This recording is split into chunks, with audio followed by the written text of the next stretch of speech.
Alright guys, TacticalRab back again today. Hope you're all doing well and enjoying your day so far. An interesting day of Call of Duty, to say the very least. Some serious speedrunning going on at the moment, and that is why we're actually going to take a different topic today, but also cover the matches as we normally do. Tweeting your thoughts in the comment section below. Like if you guys enjoyed the video, subscribe if you are new as always, I greatly appreciate it. Really upset the channel. Thank you very much indeed for joining that. First of all, this then from Crimsix, because I thought, okay, what topic can I throw in here, given that Dallas Empire were playing, and it's certainly an interesting series. This I thought was kind of funny that Huke made for, well, Crim right here, having certainly a good time back on land. With any luck, we'll see Crimsix in full force relatively soon. Game 1 though, Atlanta FaZe versus the Paris Legion. This, I mean, early on it looked like it was going to be an absolute spanking, in a similar way, to be honest, to what, well, on the very same map actually, Garrison Hardpoint, between Dallas and Los Angeles Guerrillas later in the day. FaZe early on, and I'm pretty sure Simp started this map 14-3 or something. They went up by like almost 100, and to be fair to Paris, they did kind of bring it back, but I've seen this happen to FaZe a lot of times on this map so far this season, when it's getting a little bit sketchy for them. Like, it looks like it's going to come down to the wire, but then they do such a great job rotating from P5 back to P1, and they like almost always close out the game in that situation. So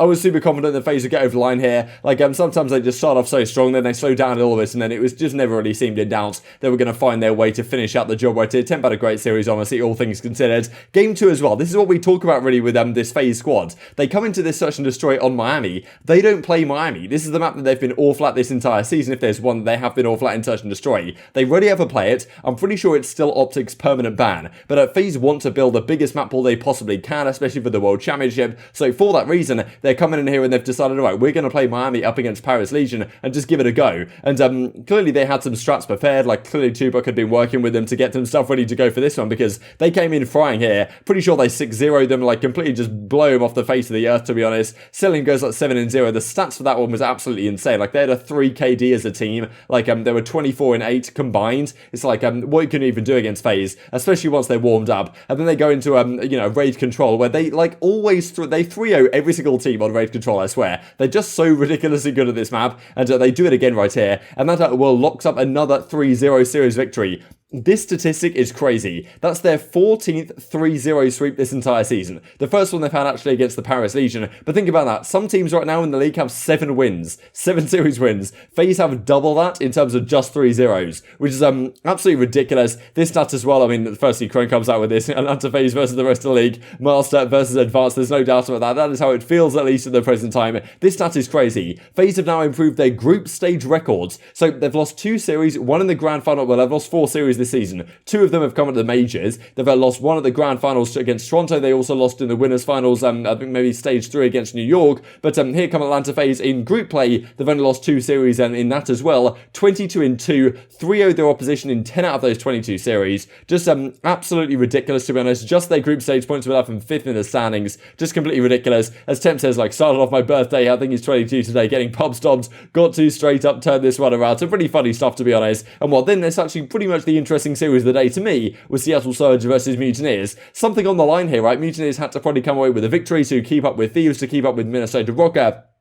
as they, of course, search all those teams to get the 6th spot for the World Championship, which is, of course, going to be pretty important indeed. For some reason, some technical issues come up before the game even begins. We get, for some reason, this was freezing at 2 minutes and 2 seconds. Eventually, it gets underway, and things finally get underway. And thankfully, also, Dallas and Atlanta FaZe helped us have a pretty rapid-fire day here today. There's no doubt about that. Overall, KD in stage 4, thought this is pretty remarkable. Havoc is 42nd. The rest of the guys all at a 1.10 and above. Skies was 7th, Neptune was 4th, with a 1.2 over the entirety of stage 4. That is, well, honestly, some pretty incredible statistics from those guys, and well, they continue in a similar fashion. Skies has a monster series, 250-189, the game 1 goes in their favour. Seattle couldn't really get too much going. Octane did have like 1 good map here, but he wasn't quite as impactful in this series as he was at LAN just a couple of weeks ago, of course. I thought maybe Seattle could do something given they look better on LAN, but didn't really seem to materialise, to be honest, in this series. And this was the search and destroy. They go to a Moscow, and Neptune lines them up, to be honest, takes down 3 in pretty impressive fashion, as you can see right here, lining up the guys, no one's watching the back, gets the 3 piece as well until, well, Gunless or whoever it was, and well, they end up finishing out this game.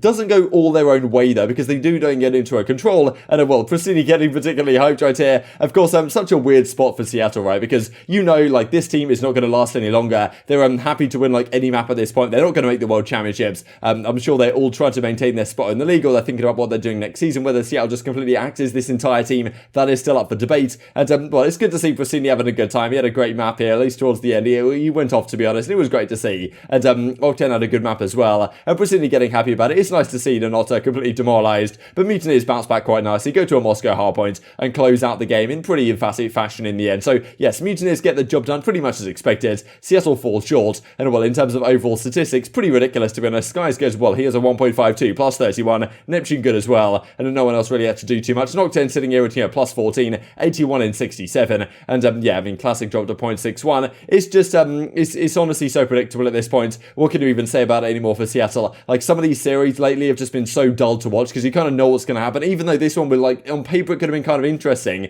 Like, all the series today pretty much went as expected, and it's like, it's not even like there was particularly a chance for an upset, to be honest, just the way these played out. So, honestly, I don't really know what to say anymore. Maybe, like, by the time we've got to this point in Stage 5, everything is online, and it's gone from LAN back now to online. Like, you know, do people really care about some of these matches? I think it's tough to argue so. And well, let's talk about this then, right? Because I wanted to throw in this topic. I thought it was kind of interesting. The Methodz said on the flank just a couple of days ago. This, of course, has been some of the drama lately between Crimsix and Scump. We saw their last discussion was back in June right now, when, you know, they seem to be on pretty good terms. But these last few days, Crimsix has kind of been coming at Scump, saying that, yeah, he actually didn't really know what he was doing back in the day. All he could do is shoot straight. He actually had no idea really how to play the game at a good level. He was just good at shooting back, to be honest, and didn't really actually bring too much more to the table outside of that. Methodz is saying, look, the reason why he's going at Scump like this, because of course when they teamed together as a trio, but it was those guys plus Octane back in the World War II days with our OpTic gaming team. It was they were all teaming together, right? And the Methodz just like, look, they got on really well at the time. Of course, I'm not really sure what their relationship is like now, but Scump brought so much more to the table than well, just shooting straight, right? And the only reason why Crimsix is saying this is because he's upset at getting dropped from OpTic, and it's this kind of anger showing through.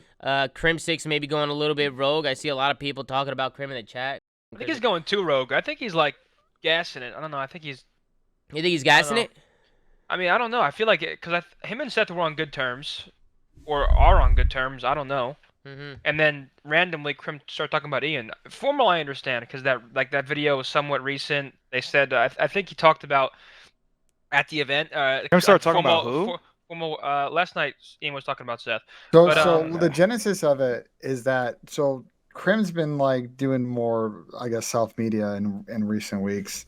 Was posting a bit on Reddit, and then he did like was on Instagram. He was doing like the Instagram questions thing, and he kind of like I don't know if you want to pull it up, Tom, or we can just kind of talk about it. But like, pull it up.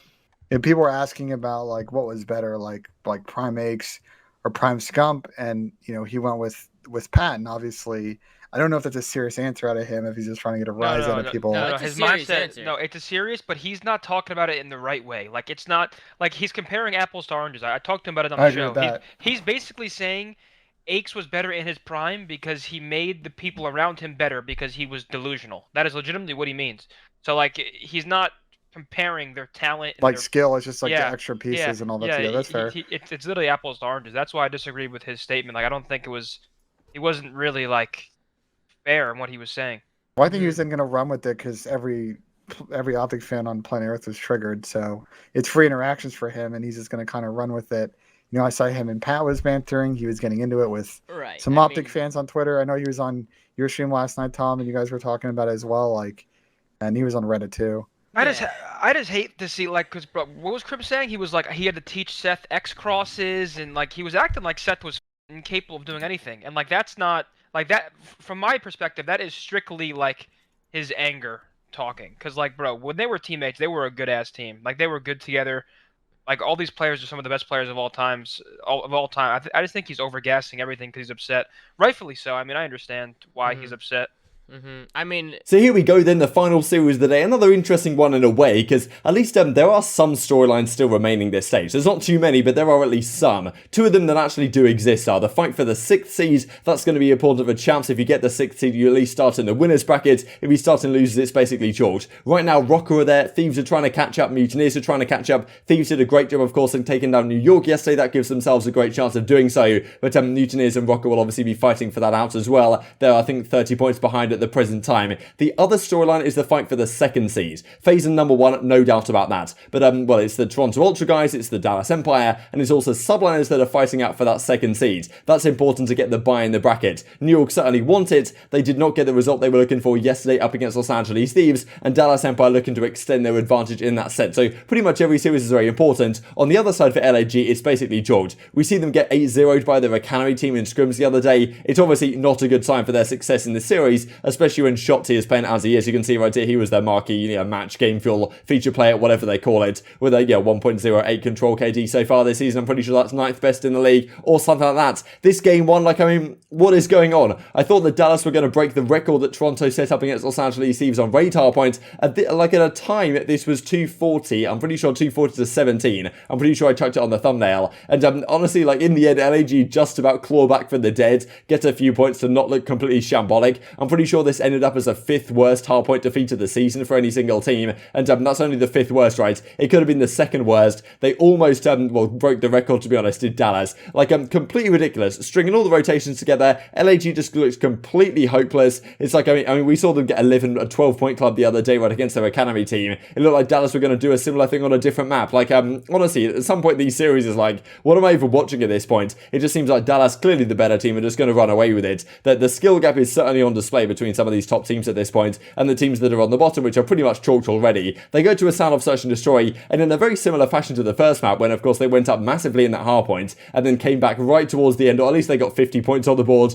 more than they could have done. A very similar thing happens here with Los Angeles Guerrillas. They go down 5-0, they win a couple of rounds, and then of course, they lose anyway, and they lose 6-2, and that's Dallas Empire going up 2-0 in this series, and then the final map of it, it goes their way again. It goes to a raid control, where to be fair, Los Angeles Guerrillas have been alright so far this season, but Dallas Empire just completely smoke them off the map. Dallas Empire's record on raid control is it's 5-10 or something, now it's 6-10, but they've played it against so many good teams and lost so many close maps that I kind of understand why they still keep going for it. Of course, it worked out right here. This is us Chrome tweets out just to finish off the video, #Justice for Chino. He gets dropped for mental, and since then they've been absolutely woeful. Of course, they've played 2 relatively difficult matches, but still, not the results you want to see for them, and especially today, they got completely pummeled. If they win a series for the rest of the season, I'll be somewhat impressed, to be honest. They've only got a few more left at this point, and this is how they finish it off as well with it was just Crimsix and co doing what they do best. And just to look at the stats here for the course of the series, look at this, right? A 0.67, 0.62, 0.74, 0.81. Shotzzy has a 1.46. Crimsix has a 1.42. Vivid's got a 1.6. He had a phenomenal final map as well. It's just, at this point, it's just all too predictable. But I thought some interesting topics to discuss today regardless. Intriguing your thoughts in the comment section below. Hope you guys enjoyed the video. If you did enjoy it, I'd greatly appreciate a like on the video. It really helps out the YouTube algorithm like you enjoyed this content. Other people like you may enjoy this content as well, and upgrade the competitive Call of Duty community. Thank you as always, take care,